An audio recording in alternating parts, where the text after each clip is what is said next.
Bom dia.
Bom dia, Natália. Bom dia, Tainara. A gente pode...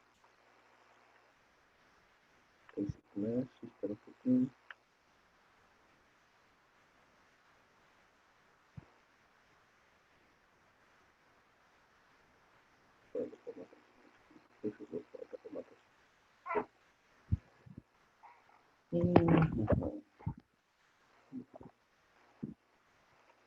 Meninas, vou começar então, tá bom? O pessoal chegar aí, pega depois aí, vai seguindo o conteúdo. Nós vamos falar sobre as migrações para o Brasil e a dinâmica populacional no Brasil, né? Como que a gente vai ter essa composição da população brasileira. Então, o que a gente sabe sobre a população brasileira? A gente tem um processo migratório, a gente tem uma alteração das características, principalmente por questões migratórias, a gente tem choques culturais que estão formando povos com diversidades culturais maiores ou menores de acordo com esses processos migratórios, né? Então, no Brasil, é sabido que os principais povos que compõem a nossa estrutura etária, deixa aqui por causa da luz, povos que compõem a nossa estrutura etária de etnias, basicamente os indígenas, os negros africanos e os europeus. A gente sabe que a gente teve um processo de escravização, de uso de mão de obra escrava no Brasil, tanto dos indígenas que já estavam aqui, quanto dos africanos que foram trazidos para o Brasil para serem escravos. Então a gente tem um processo não de migração, mas de escravização. Essas pessoas eram comercializadas como mercadorias nas feitorias africanas e trazidas para o Brasil à força. Isso vai se caracterizar como um processo migratório do ponto de vista nosso aqui, né? Do ponto de vista deles lá, eles vão ser considerados prisioneiros e não vão migrar por uma condição natural, por uma condição forçada em relação à condição que o espaço ali dava a eles, mas por uma questão de poder militar, de captura, de conflitos, enfim. Então a gente tem no Brasil, até o século XIX, né, até 1899, o século XIX, até o início do século XIX, como o fator mais influente a respeito das questões migratórias é justamente a vinda dos negros africanos para cá. Né? Então a gente tinha um país onde tínhamos muitos escravos que eram trazidos para trabalhar nas lavouras de cana-de-açúcar, no garimpo e nas lavouras de café, beleza? Tinha os índios que já estavam aqui, os que sobraram, os que ficaram, os que resistiram, muitos foram escravizados também, enfim. Você tinha um grupo étnico aqui, basicamente de portugueses, de negros e de indígenas. Muito bem. Então, esse perfil migratório ele vai começar a mudar a partir de 1808. Né? Essa consideração migratória só de negros para o Brasil pelo processo de escravização vai mudar a partir de 1808. O que a gente tem em 1808? Em 1808 a gente tem a transferência da sede do Reino de Portugal para o Brasil. A família, né, real vem para o Brasil, fugindo de Napoleão Bonaparte, fugindo da possível invasão de Napoleão a Portugal, eles se mandam para o Brasil. Quando eles vêm para o Brasil, eles vão iniciar no Brasil um processo de abertura econômica, né? E começa com a ideia de abrir os portos brasileiros para as nações amigas. Então, o Brasil começa a comercializar com nações amigas e começa a permitir que outros povos venham para o território brasileiro. Os primeiros povos a serem motivados para cá eram os portugueses, que viviam na região de Açores, que também era colônia, era domínio portugueses, e posteriormente a gente tínhamos os suíços, que eram estimulados a vir para o Brasil. Então, a política de eugenia, né, a política de branqueamento da população. Os portugueses achavam que a população com negros e escravos não estava muito legal e queria branquear a população brasileira. Então, começou a motivar outros povos europeus a vir para o Brasil. Então, até metade do século XIX, a gente tinha muitos imigrantes europeus aqui, certo? Só que a quantidade de imigrantes europeus que a gente tinha ainda era muito menor que a quantidade de escravos que foram trazidos para cá, né? Isso vai começar a mudar a partir da Lei Eusébio de Queiroz. A Lei Eusébio de Queiroz, feita em 1850, ele vai proibir o tráfico negreiro África para o Brasil.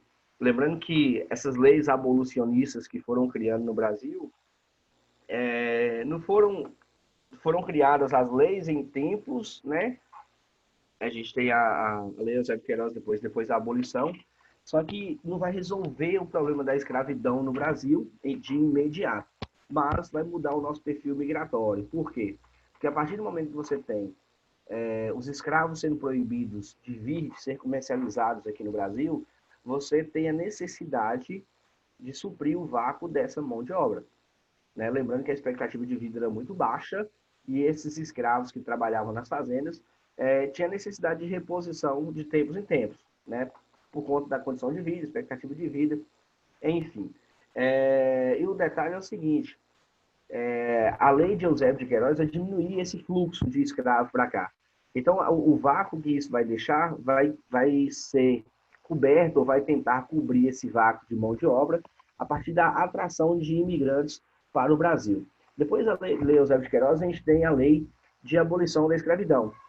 E aí, a gente tem um problema que torna-se um problema socioeconômico no Brasil. Por quê? Porque quando a lei de abolição chegou no Brasil, a ideia não era você expulsar os negros das fazendas, mas sim você tratar os negros como mão de obra e dar valor a essa mão de obra. Você poderia pagar o negro para trabalhar. Só que a maioria das grandes fazendas não fizeram isso, expulsaram os antigos escravos das fazendas e contrataram mão de obra imigrante. Então a gente começa a ter uma imigração para substituir a mão de obra escrava. No primeiro momento, pela proibição da vinda de escravos, e no segundo momento, pela abolição da escravidão. Bacana? Então, qual é o auge da migração para o Brasil, da migração europeia para o Brasil? Vai ser de 1850 a 1934. É quando você tem essas políticas abolicionistas, né? Você tem essas leis abolicionistas, que vai criar esse vazio de mão de obra.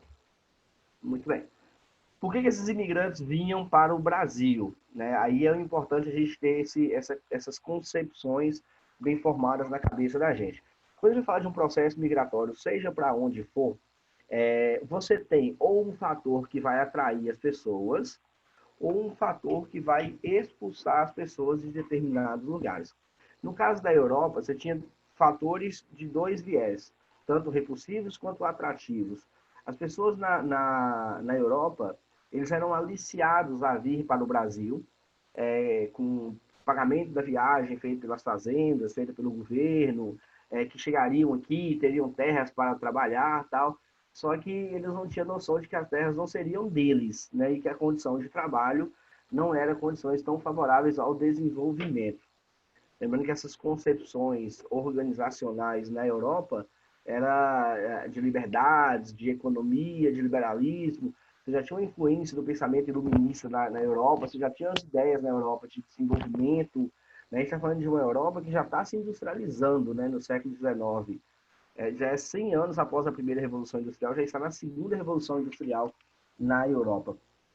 Então, esse povo da Europa que via para o Brasil, eles tinham com a expectativa de desenvolver-se economicamente, já tinha essa ideia de desenvolvimento econômico. Então, essas pessoas prometiam a elas grandes rendimentos, trabalhar em fazendas, se desenvolver, quando que, na verdade, eles criavam contratos que obrigavam essas pessoas a trabalharem em condições forçadas, não exatamente igual aos escravos, né, que apanhavam, que não recebiam nada, mas as condições não eram favoráveis ao desenvolvimento e as pessoas eram obrigadas a ficar na fazenda até o final dos contratos, o que vai promover fugas das fazendas. Essa galera, as pessoas que tinham dinheiro, né, os italianos, os europeus como um todo, fala dos grupinhos de maneira bem resumida depois ali, mas esses grupos de imigrantes que tinham mais dinheiro, eles vão conseguir retornar para a Europa ou vão migrar para outros países do próprio continente americano, né? Esse, esse fluxo migratório mais intensificado, ele vai se arrefecer a partir de 1934, quando a gente tem a Constituição, a mudança da Constituição brasileira. Aí, lembrando, em 34, a gente está falando da Era Vargas. A Era Vargas já tem um alinhamento com as ideias neofascistas, né, da Alemanha, e já começa a restringir a entrada de imigrantes no Brasil. Então, já começa as primeiras leis migratórias como é que fala? De controle migratório mais intenso que a gente tem no Brasil é justamente a Constituição de 1934. Até a época do reinado, você tinha acordos, tratados, e você não tinha no Brasil uma condição de atração muito grande para a população, então você não tinha leis voltadas a isso. A partir do final do século XIX para início do século XX, com as crises na Europa, existe a necessidade de você controlar esse fluxo migratório de maneira mais Professor, Oi. hein, desculpa, licença. É, eu. Meu negócio aqui saiu, bugou, eu parei na parte do sistema de parceria, que quando os imigrantes europeus vieram mais pro Brasil. Ah, tá. Das promessas. Isso. Isso. Você tinha essas pessoas sendo atraídas para o Brasil para trabalhar eles assinavam contratos para vir trabalhar e prosperar. A ideia é vocês pensarem que a Europa já era um lugar mais desenvolvido do que o Brasil. A Europa já estava na segunda revolução industrial. Então, os europeus que vieram para cá vieram para prosperar economicamente. Só que, na verdade, o que eles assinavam era contratos de trabalho para trabalhar em fazendas de maneira forçada, não tão forçada e sem pagamento igual aos escravos, mas não da maneira que eles imaginavam. Né? Muitos imaginavam que teriam terras para trabalhar, que produziriam e prosperariam. Então, eles vieram para cá com essas falsas promessas. Então, quando eles chegam aqui, eles entendem a condição de trabalho, os que tinham dinheiro, os europeus que tinham dinheiro, ou eles voltavam, eles fugiam das fazendas, e a palavra é fugir, porque o contrato assinado na Europa obrigava eles a ficarem nas fazendas até o final do contrato, então eles fugiam dessas fazendas e ou retornavam para a Europa ou iam para outros países do continente americano. Né? Tem Uruguai, tem Argentina, subiam para a América do Norte para fugir dessas condições de trabalho criadas aqui no Brasil. Aí, em 1934, já na era Vargas, você tem a primeira lei no Brasil que vai restringir a entrada de imigrantes. Né? A primeira lei do Brasil constitucional, do Brasil República, que vai restringir a entrada de imigrantes.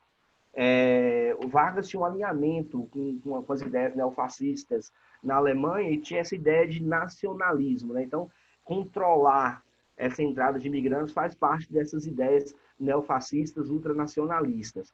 Ponto. Um outro detalhe é o seguinte, a condição do Brasil, a característica econômica do Brasil, em 1934 já era diferente da do final do século XIX, de 1890, para colocar data, fica mais claro. Por quê? Porque na era Vargas é quando você tem os primeiros processos de industrialização, que a gente viu na aula passada. Então, quando você tem essa industrialização, você tem um perfil socioeconômico sendo mudado e uma necessidade de mão de obra também alterada. Quando você tem um processo de industrialização, você vai reduzir as demandas de mão de obra no campo. E no caso do Brasil, a gente tem um fluxo de migração interregional muito intenso do Nordeste para o Sudeste que vai suprir essa primeira demanda de mão de obra. Então, em 1934, você tem a lei que restringe a entrada de imigrantes, que vai frear a vinda desses imigrantes. E também vai frear a vinda desses imigrantes porque a Europa está se recuperando da Primeira Guerra Mundial. Então, você tem um conjunto de fatores que vai fazer com que, a partir de 1934, a migração para o Brasil seja reduzida, seja freada. Fatores do território brasileiro, né, a lei no Brasil, a mudança do perfil econômico, e fatores na Europa, que era quem mandava mais mão de obra para o território brasileiro aqui. Aí a gente tem aqui os principais povos migrantes, que eu vou continuar falando da Europa depois. A gente tem os portugueses, nós temos, né, os portugueses aqui, estou ficando negrito, não ficou.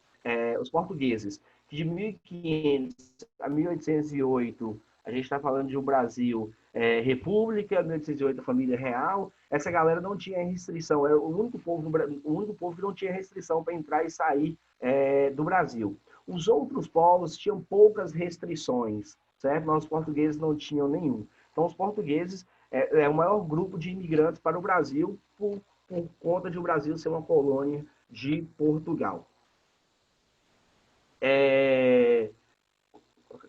Mesmo as leis que vieram para restringir a entrada de estrangeiros no Brasil, que veio depois da independência, depois da proclamação da República, a própria lei de 1934, as restrições para os portugueses eram menos... existia uma restrição menor para os portugueses entrar no Brasil.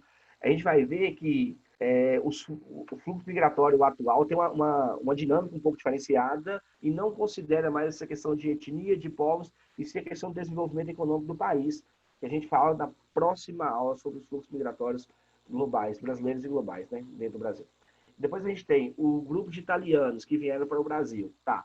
O grupo de italianos que vieram para o Brasil tem um destaque. Por quê? Os portugueses tinham uma relação de Brasil-colônia. Tá, beleza. Então, os portugueses vêm para o Brasil porque o Brasil era colônia de Portugal. Existia uma relação política, existia uma relação de formação territorial. Mas os italianos, por que vieram tantos italianos para o Brasil? É o nosso segundo maior grupo de imigrantes. Se a gente considerar que o Brasil e Portugal era a mesma coisa até a independência, éramos o mesmo país até a independência, então os italianos vai formar o maior grupo de imigrantes para o Brasil. Por que isso vai acontecer? O ápice da imigração desses povos, dos italianos, é entre 1880 e 1930, beleza? Até a década de 30. Eles vão se concentrar, na grande maioria, na região sudeste e sul do Brasil. Beleza. Na região sul do Brasil, os povos europeus que vieram para cá, os italianos, os alemães, até os povos os espanhóis também, muitos vão se direcionar ao sul, porque a gente tem um vazio demográfico até o final do século XIX na região sul do Brasil. é uma região com potencial agrícola muito grande e pouco ocupada até o século XIX. Então, muitos desses imigrantes vão descer até a região sul do Brasil. Mas vamos falar dos italianos. Por que eles vieram tanto para cá? Aí você tem fatores repulsivos e fatores atrativos, como eu falei. A Itália é uma expressão de muitos países da Europa no final do século XIX. A Revolução Industrial acontece na Inglaterra no final do século XVIII, mas não na Europa inteira. A gente já falou sobre a Revolução Industrial. A Revolução Industrial no resto da Europa vai acontecer principalmente no século XIX. Países como a Itália, por exemplo, está passando por esse processo de transformação de uma maneira muito intensa. Então, você tem um processo de urbanização muito intenso na Itália nesse período. Você tem um processo de pressão demográfica muito grande. O que é isso? É muita gente concentrada nas cidades. Essas pessoas concentradas nas cidades vão gerar uma crise de emprego, uma crise econômica e toda uma dificuldade de manutenção de qualidade de vida. A Itália está passando por um processo de reunificação, uma confusão com a Igreja Católica para reunificar esse território. Você tem um monte de condições desfavoráveis à manutenção da qualidade de vida na Itália. A industrialização vai gerar um desemprego estrutural muito grande na Itália. O que é o desemprego estrutural? É quando você muda as estruturas da sua economia e você vai gerar através de desemprego. Quando eu substituo, por exemplo, aqui em Linhares eu tenho a Lasa, que produz cana-de-açúcar. Antigamente vinham trabalhadores do Nordeste inteiro para cá para cortar cana-de-açúcar. Hoje eu compro uma máquina que eu substituo 80 homens. E esses homens vão ser substituídos para sempre. Eu mudei a minha estrutura produtiva. E isso vai acontecer na Europa inteira no século XIX. Vai criar-se um desemprego estrutural muito grande. Então você vai ter fluxos migratórios muito intensos na Europa. Os italianos, atraídos por aquelas promessas, vêm para o Brasil por conta dessas questões repulsivas da Itália. Né? Por que eles vêm para o Brasil? Você tem uma agricultura, uma região praticável de agricultura no Brasil, você tem áreas boas de se produzir no Brasil, você tem um território com áreas muito amplas. Os Estados Unidos, no final do século XIX, já tinha um processo de intensificação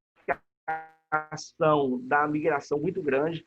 Nas cidades da costa leste dos Estados Unidos já tinha um problema de populações, de cidades muito adensadas ali. Então, muita gente preferiu vir para a região, teoricamente, eles iriam conseguir se desenvolver mais. Teoricamente, seria o Brasil. E aí depois a gente tem o que eu já falei, que é o vácuo de mão de obra que a abolição vai deixar.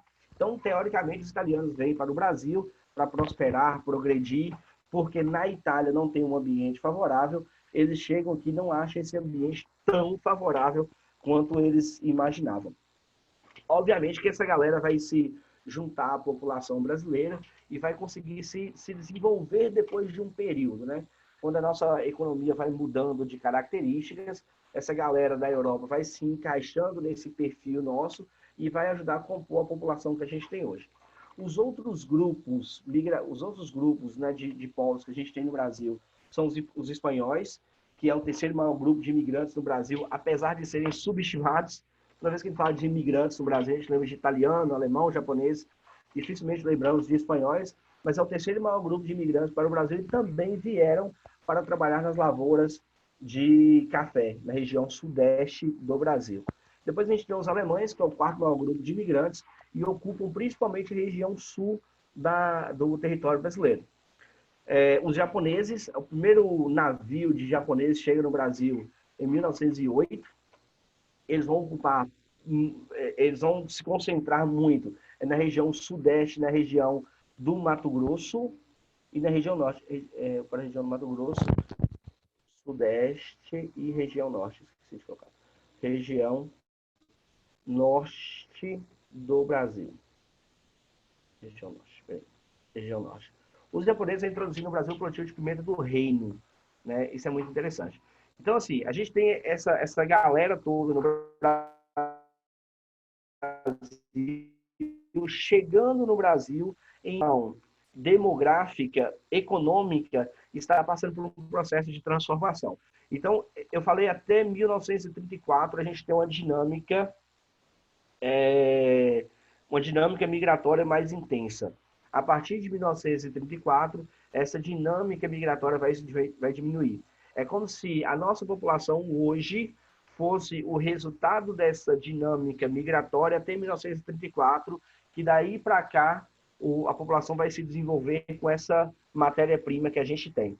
Bacana? Então, esses são os principais fluxos migratórios de fora do Brasil para o território brasileiro. Aí eu coloquei, galera, para a gente dar seguimento na aula, ao invés de eu colocar os fluxos migratórios no território brasileiro, eu coloquei a dinâmica populacional brasileira, que eu vou tratar de indicadores demográficos. Eu já falei sobre os indicadores com vocês de maneira ampla, não falei sobre a população brasileira de maneira específica. Eu queria falar dessa dinâmica dos indicadores da demografia para depois falar do movimento migratório no Brasil. Por quê? Para a gente ter noção da quantidade de pessoas que vai se deslocar no Brasil e como que isso vai acontecer dentro do contexto socioeconômico. Beleza? Vocês conseguiram entender o raciocínio? Dá um salve aí, galera. Tem 4 seres humanos aqui. Eu tô vendo 3 seres humanos. Tem mais seres humanos? Tem mais seres humanos. Tem não. Então vamos lá.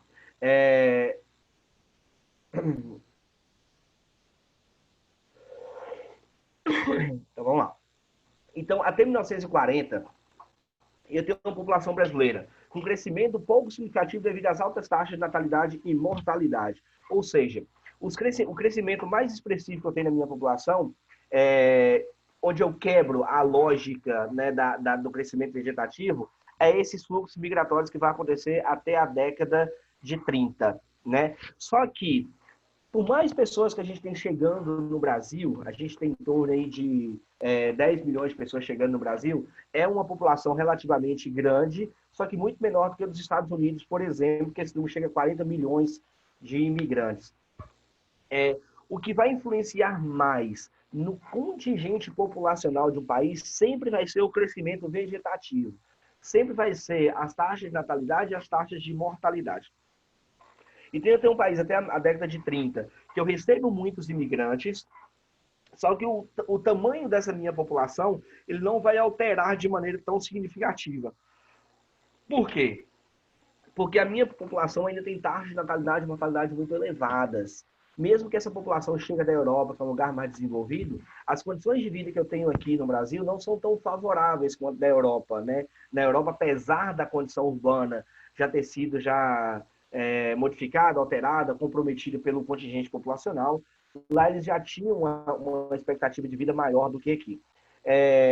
Eu vou ter grande parte da minha população vivendo na zona rural, com a lógica de que quanto mais pessoas eu tinha ali, mais mão de obra eu tinha, então as minhas taxas de natalidade vão ser muito elevadas nesse período, as minhas condições precárias vão favorecer as minhas elevadas taxas de mortalidade, as condições precárias de vida vão favorecer minhas elevadas taxas de mortalidade.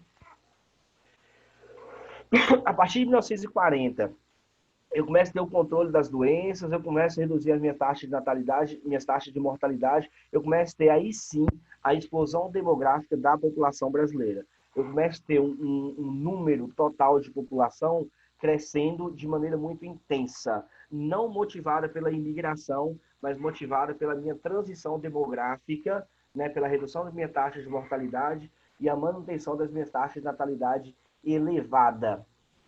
1940, industrialização, urbanização, industrialização acontece nas cidades, eu vou atrair pessoas para as cidades, eu vou urbanizar a minha população.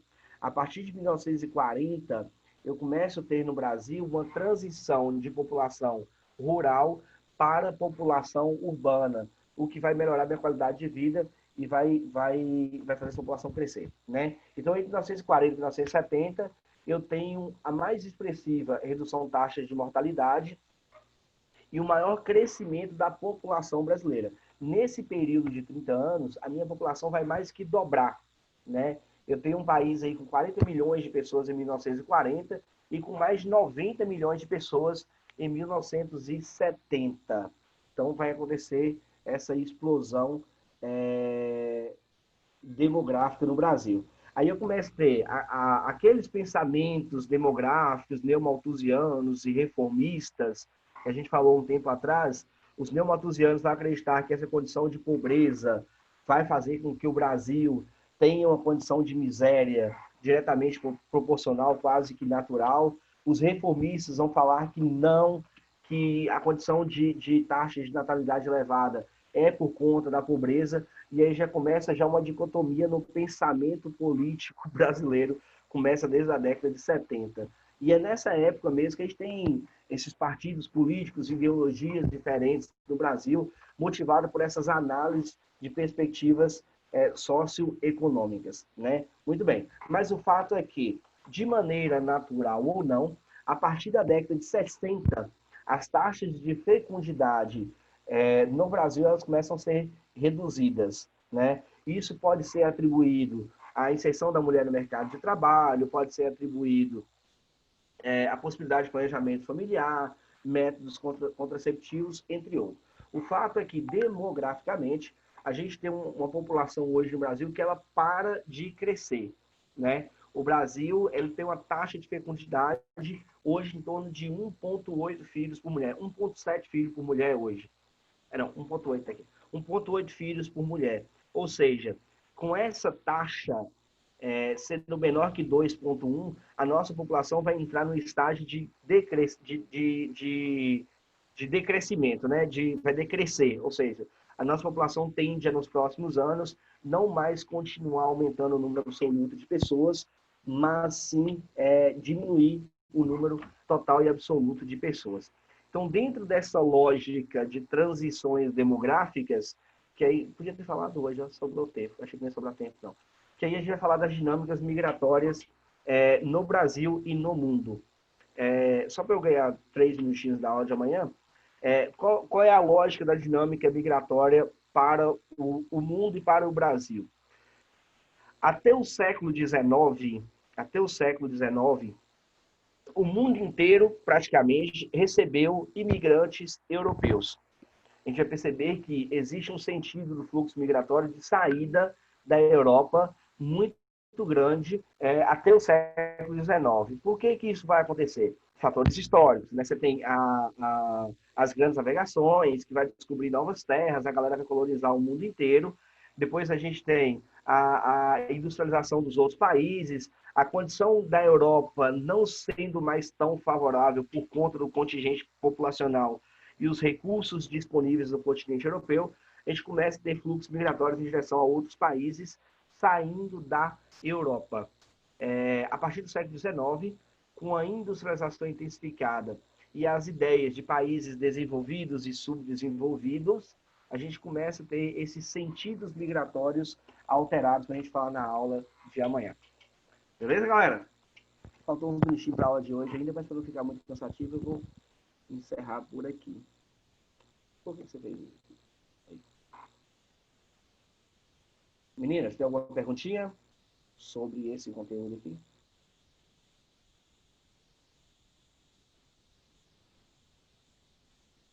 Não, show de bola, então.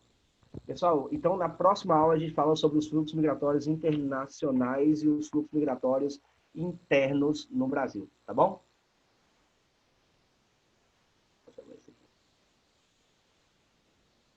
Beleza, até a próxima aula.